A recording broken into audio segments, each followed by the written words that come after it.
Am I the a-hole for refusing to have anything to do with my cheating dad or the baby he made while cheating? Last year, my mom found out my dad was cheating on her with his friend's sister, and the friend's sister was pregnant. I, 20 male, was in college and found out about it after mom had kicked him out and filed for divorce. My dad has not accepted the end of his marriage to mom, and even now that the divorce is final, he's still trying to convince her to take him back. Between finding out and hearing from both of my parents, I knew I was done with dad after that. I told him he was disgusting and that he needed to not contact me. I blocked his number and carried on with my life without him. Even when I heard the baby was born, I didn't have a change of heart. This didn't change when I was told dad had custody of the baby either, and the baby's mom was out of the equation. A big part of this was because my dad was really trying to harass my mom into taking him back, and he even showed up with a baby at her job and her house and tried to say that we could all be a family again, only with an extra kid. I hated dad for doing that to her, and she was stressed. My dad never used social media before, so I didn't have him blocked, but a few weeks ago I did block his new account when he reached out to ask me to have a relationship with him and the baby. I replied with F off before blocking him, but then he suddenly had 2 more accounts, and on the last one, he was like, "Please, I love you and we're still family, blah blah blah." He said we needed each other, and it didn't look like mom would take him back. I told him he didn't deserve it, and why would she want to raise his kid with someone else? And why would I want to know his kid with someone else? I told him he needs to accept that he lost me, and there's no changing that, because to do that, he would need to go back and not cheat. Then I blocked the final account. That was meant to be the end of it, but my uncle, dad's brother, decided to speak in defense of dad. He told me dad was a bad husband but a good dad, and that should count more for me. He told me whether I like it or not, I have a little half-sister now, and need to think about being in her life. He asked me to consider what would happen if I got the call tomorrow that dad died. I told him I'd carry on living my life and would refuse to be a part of that. That ticked him off, and he told me I'm being overly harsh about it. I think he's defending my dad too much, and I told him that. He said dad cheated, but he didn't physically harm anyone. I pointed out that he could have caught anything while cheating, and he did go and make a baby with someone else. My uncle said the baby is a good reason to work on letting it go because she needs more family. I told my uncle to drop it because I will never want either my dad or the baby in my life. He told me I was old enough to be more mature and less of an a-hole to the innocent, and at an age where I should stay out of my parents' relationship. Am I the a-hole? Now for the top comments. This: dad lost his affair partner and was saddled with a baby and wants to play happy family in a house that he single-handedly nuked. OP not the a-hole, but dad sure is. The way my dad keeps trying to get mom to take him back just shows us why we need to keep him far away. He doesn't care about mom's feelings, and he might not even care if his baby would be loved and wanted, or if she'd be hated and rejected as long as he can get back in. He's taking a huge risk with her by asking mom, because why would she love and want that baby? But maybe that's not a big deal to him. He wants a babysitter and someone to take care of the child because he doesn't want to. Your father should have considered the repercussions before deciding to cheat on your mother. Not the a-hole. It would have been a wise move on his part, but he doesn't seem too capable of those. Not the a-hole. How are you and your mom doing?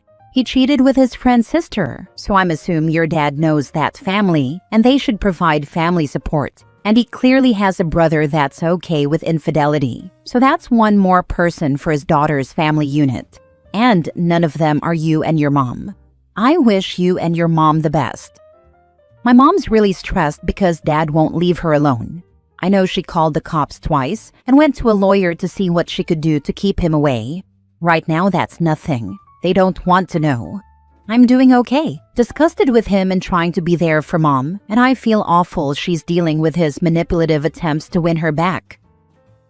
Next story. Am I the a-hole for refusing to be the default babysitter just because I'm the only one in the family without kids? I'm 27 female, and I'm the youngest in my family. I have 2 older sisters, both in their 30s, who each have 2 kids. Every family get-together lately has turned into, Can you just watch the kids for a bit while we catch up? And a bit somehow becomes the entire afternoon.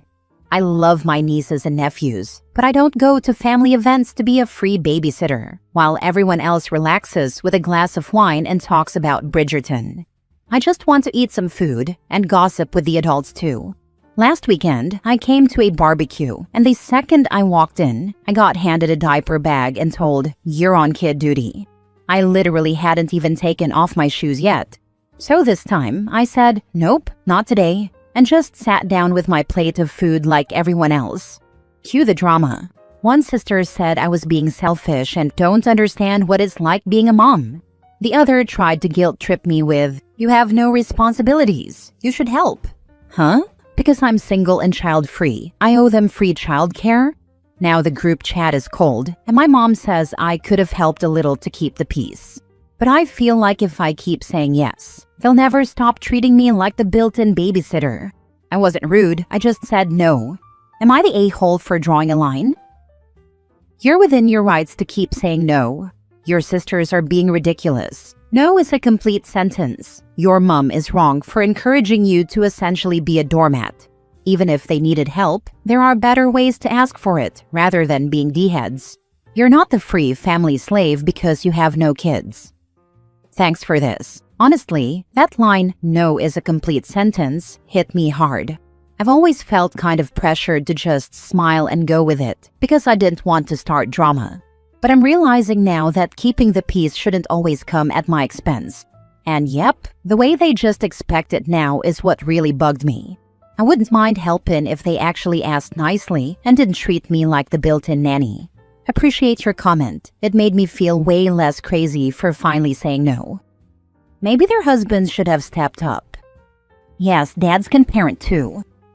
You know, I just don't get it. When my kids were young, adults now, if we went to a get-together, we both kept an eye on them. We had a loose rule that if my family, he'd step up more if I wanted a drink and vice versa. And all my siblings were the same. And in our in-law families as well, everyone I knew behaved this way. And that was in the 90s and early 2000s. I didn't think we were ahead of our time, so I don't understand fathers now that just don't step up. I could have helped a little to keep the peace.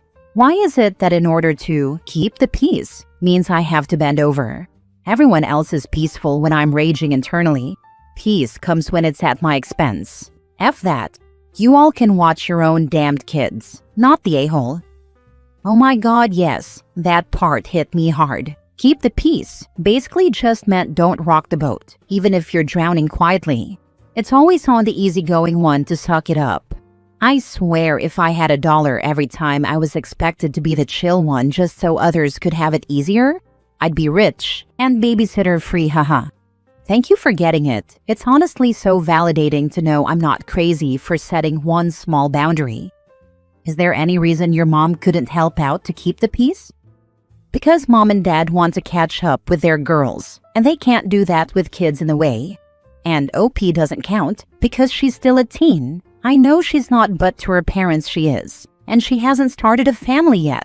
I bet if we keep giving her the kiddos, she'll see the error of her ways and start popping out grandkids for us. We'll teach her. Probably OP's parents' thoughts. Next story. Am I the a-hole for refusing to change my plans for my sister's wedding anniversary? I'm a university student, and I moved to a bigger town 3 years ago. All my family stayed in my small town.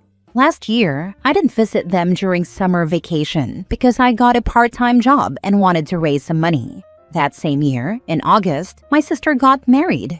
I was not invited, and no one even texted me about it until a week later, when my mom asked, "Why didn't you congratulate her?"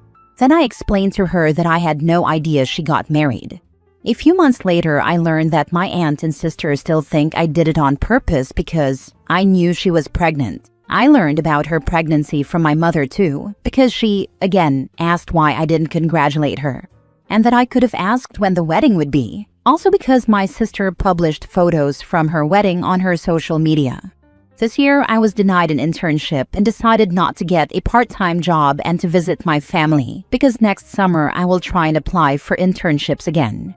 My sister said that since I'm here this summer, she would like me to attend her anniversary party and implied she wants to receive a gift. I said I can't attend because my plane leaves on August 20th. She suggested I buy another ticket and refund this one because she's inviting me a month in advance. And I was supposed to be considerate of her wedding anniversary when I bought my tickets. My attempt to explain that I already have other plans after August 20th with my friends, and that I bought tickets for those dates for a reason, fell on deaf ears. Now she's telling everyone that I bought tickets before her anniversary on purpose just to avoid attending and congratulating her, just like I did last year with her delivery date and wedding, all of which I learned about from my mother weeks after they actually took place. Now for the comments. Not the a-hole. How are you supposed to attend an event no one tells you about? Now they are spreading lies about you. Ignore them all. Go have fun with your friends. I would consider the sister as an enemy at this point. After all, she is going around setting the OP up in order to make false accusations. I suspect she has some underlying perceived hang-up about OP. Not the a-hole. If someone doesn't invite you to an event, they, and their relatives, shouldn't comment on the fact you don't attend. I had a relative who did exactly that to me. It was such a shame that you didn't attend daughter's wedding. So few people from your side did. I just replied, puzzled but not offended or angry. But I wasn't invited. End of story. You can also have previous plans even if you are invited. You can tell your sister and anyone who repeats her complaints to you that, unfortunately, you had previous plans that could not be changed. Don't argue or debate the point. Just move on. Years ago, Uncle had party for cousins that my sibling and I found out about. When we saw everyone, including our step-sibling, tagged in photos on social media. It came up when I ran into one of them a few months later, and I flatly said I had no idea about it beyond seeing photos. Apparently, Bio-Dad told everyone he invited us and that we couldn't be bothered to attend. Cousin's mom has made it a point to keep us in the loop ever since that event. Not the a-hole. I firmly think that wedding anniversaries are between the couple, even big ones. They are not public celebrations where everyone needs to be in attendance. There is something really classless about asking other people to show up to celebrate your relationship. Last story. Am I the a-hole for not making sure my niece got on the plane home? My cousin's wedding was yesterday. Early this morning, we all left on our flights back home. Several of us had the same flights back. We had standby seats though, so we had to wait to the end to board. We also had one layover. We all got on the first flight no problem. Second flight everyone got on, except my sister's daughter Rachel, 18 female. We didn't find out until we all got off the flight that she didn't get on, and there were a bunch of texts from her saying she didn't know what to do. So her parents were all trying to figure out what to do, but the next flight in isn't until tomorrow, and they can't get her a hotel room because they require someone older to check in. So she's stuck alone in the airport terminal until the next flight. My sister, Rachel's mom, and dad think it's my fault because I was the last one called to board the plane. They think that I should have gone up and offered to let her have my seat first since she's basically still a kid and hasn't traveled on her own before. To be honest, I didn't even notice her there or who was left because I wasn't feeling great because I was hungover from the wedding, so I had my eyes closed the whole time and was just listening for my name and not really paying attention to who else had already been called. They all knew I was feeling bad too because they were making fun of me for it earlier. Still, they think I should have noticed that Rachel was still sitting there alone, but at the time, I just wanted to quickly get to my seat so I could sit down and close my eyes. Also, they're mad because they think that I had even confirmed that Rachel got on because when I passed by my sister and nephew's aisle, she asked, "All good?" and I gave her a thumbs up. I thought she was just asking if I was feeling okay, not asking if Rachel also got on. I kind of wonder why I ended up being the one responsible for her just because I was the last one there, which I asked them about because any of them could have asked if Rachel could take their seat first, but they said no because they all had work the next day while I didn't. Kevin's parents should know better, not the a-hole. Her parents were on the plane, and they didn't make sure she was, and they are looking for somewhere to point an accusing finger, not the a-hole. Her mom, my sister, wasn't boarded first with her underage children. Her dad, brother-in-law, didn't travel for the wedding. My other sister and cousin were also on the flight, though. Her mom left her there and did not tell you to look after her. She's just trying to pass the blame. Exactly. Mom is responsible for her own kids. If her name gets called first and she has to take the younger kids to board, she walks with her 18-year-old daughter over to OP and explains the situation. Seriously, 18-year-olds should have been coached on what to do if we're separated, since they all had standby seats. Or, mom gives her seat to the 18-year-old. The minor children are the 18-year-old's siblings, correct? 18 is an adult. She can accompany the minors, especially since there are other relatives on the plane who can assist the 18-year-old at the arrival airport. Not OP's fault that his sister planned poorly and flew herself and her kids standby when she had work the next day. Poor planning on your part does not constitute an emergency on my part. Not the a-hole. Mom, 1, was being selfish by not giving her seat to her daughter, and 2, is trying to pass the buck on to OP. If she's not old enough to handle making her flights, her parents should have went with her. Not your responsibility to pick up the slack. They were on the flight, and so was her brother apparently. OP must be the family scapegoat. To be honest, until I was 21, I had a very difficult time getting a hotel room. A lot of places don't like to check anyone under 21 in. When I was 18, it took a partner and I 6 different hotels to find one that would let us stay on a road trip, because neither of us were 21.